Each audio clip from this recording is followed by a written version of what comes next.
Hey there, what's up guys? My name is Amir and welcome to my YouTube channel. So in this video, I will be talking about data engineering. And to be specific, I will be more of focusing on an Azure data engineer. Now, what exactly is a data engineering? The theoretical, definition is what you can see in front of your screen right now. It's the goal of a data engineer is to provide organized, standard data flow to enable data-driven models such as machine learning models or data analysis. But what exactly data engineers do, I will be covering a lot of these details into next slides. But on a very high level, what data engineers kind of ensure is that the data is available, it's consistent, it's secure, and then it can be recovered in case of any issues.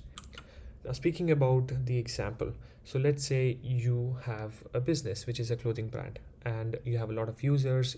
All these users are making a transaction on your e-commerce platform. You have a third party for packaging your products, and then the product is actually shipped. So if you speak about this clothing brand right now, you will have a lot of users and you will have a lot of products.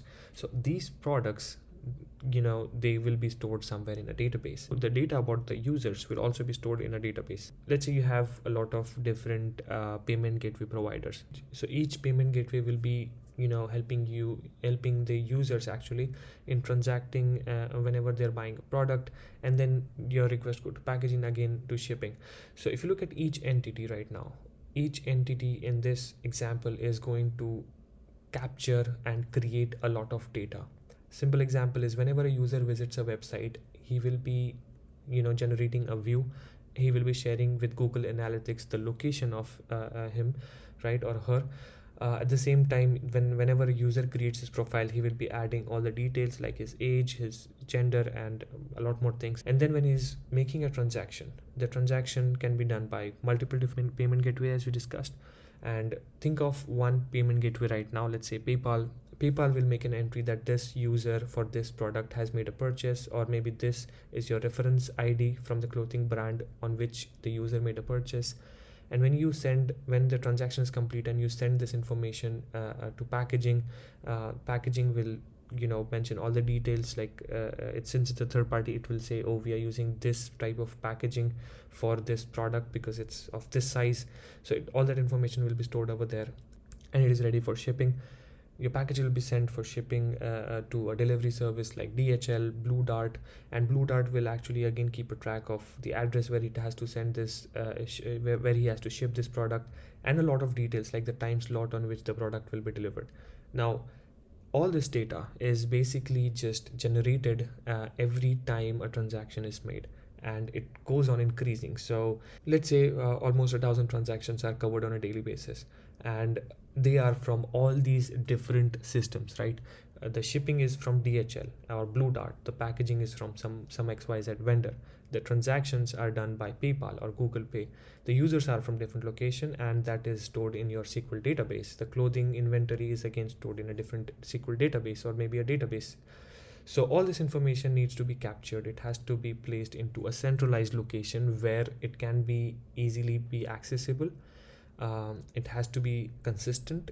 You can further use it for analysis purpose, right? So to do this, data engineers are responsible for basically integrating all these services or all these different technologies, and then integrating all that data into one place and making it available for the analysis and for the analyst or the data scientist.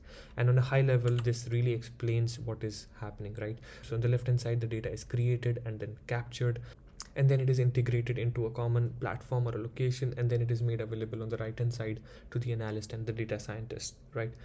Now, to understand this even better, I took an example of the whole scope of a data engineer, right? This gives you a very good clarity on what is happening. So we understood from the previous slides that we have a business. On the left hand side, you can see that there's a business, and there are some log files. Let's just say it is generated from XYZ services, right? So as a data engineer, you're responsible to make sure that you are actually designing this whole architecture. This gray block right over here is your responsibility to make sure that you choose the right services for ingesting or integrating the data, preparing it, and then being able to serve it to the analyst or the data scientist, right? So in that case, if you look over here, the first Now, if you look over here, the first service that has been used for ingesting the data is a data factory, and then it is stored into a data lake, and then it goes for into Databricks for preparing the data and converting into a data model, and then the data is transformed and pushed into the Azure Synapse Analytics, and then you're using Azure Synapse Analysis, we are able to provide the data to Power BI. You also have a direct connection from Delta Lake to Databricks to Power BI. That is also possible. Looking at this, you have to understand this whole block. It's actually what represents the work of the data engineer, and it completely depends on what project you're working on. Speaking about responsibilities, a data engineer is responsible for developing, constructing, and testing the architectures. They have to make sure that the architecture that they have developed is aligned with the business requirement. They work on integration and orchestration.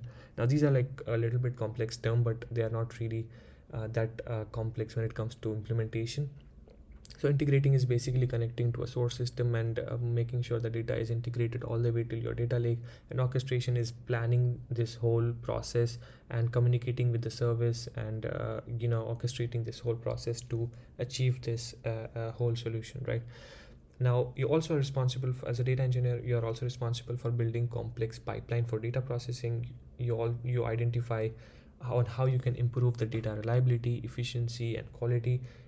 There might be a lot of cases where there'll be a huge amount of data, and you might have to create large data sets. And in some cases, the project has machine learning and statistical model that you might have to deploy. So it completely, as I said, it completely depends on what project you're working and what you're trying, what is the goal of that project, right? And then talking about again, you have to deliver updates to your stakeholders based on analytics, right? And then the next thing is they using these programming languages and tools. So speaking about programming languages and tools, I have a complete different explanation and kind of list down understanding of what tools and services you have to use as a data engineer, or at least what I did come across over my time working as a data engineer. Now, on the Azure services side, this is really important. Working as an Azure data engineer, you should be able to understand using data lakes, Databricks, Data Factory, Function App, Logic App, Virtual Machine, Streaming Analytics, Event Hub, and Service Hub. In terms of programming, you have Python, PySpark. Again, PySpark is not a programming language; it's like an API through which you can actually develop or interact with Spark. And then Scala and SQL. SQL is very important. SQL is very important according to me. It's something that will be used extensively when you are working as a data engineer. At least for me, I've been using this a lot. In terms of code base, it's good to know about GitHub, Azure Repo in terms of deployment, GitHub Actions, and Azure pipelines. And then it's also good to know scripting because sometimes you have to deploy whatever you're developing in terms of services. So in that case, it's good to know shell script and PowerShell.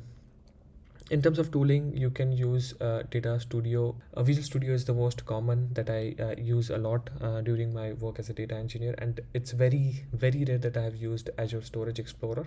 The next thing I would like to talk about is the data engineering role versus the other roles that we have in the market right now. So you might know, a lot of people might have these questions that what is an ETL developer? How is it different than the data engineer? What is a SQL developer? How is it different than a data engineer? As an ETL developer, you more of work on an on-prem tool like Informatica. The volume of data was really less, and it wasn't really any streaming data. It was an OLAP database where I was just putting the data into staging tables and then pushing it back into the target tables, performing insert update operations, and that's all. It was a UI, and I was restricted to just using that UI for loading, extracting and loading the data into the database.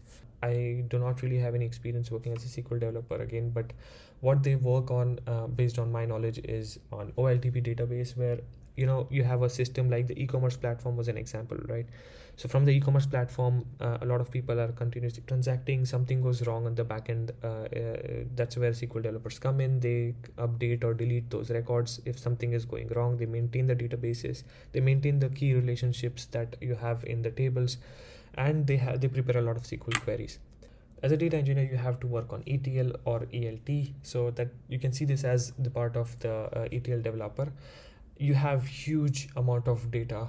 It's more of the cases most of the cases I would say that the amount of data is just huge, and with huge amount of data, obviously distributed computing comes into picture. You use Spark for this purpose, and integrations is something that you might also have to do, like connecting to the source system so that you can get the data from the SFTP location.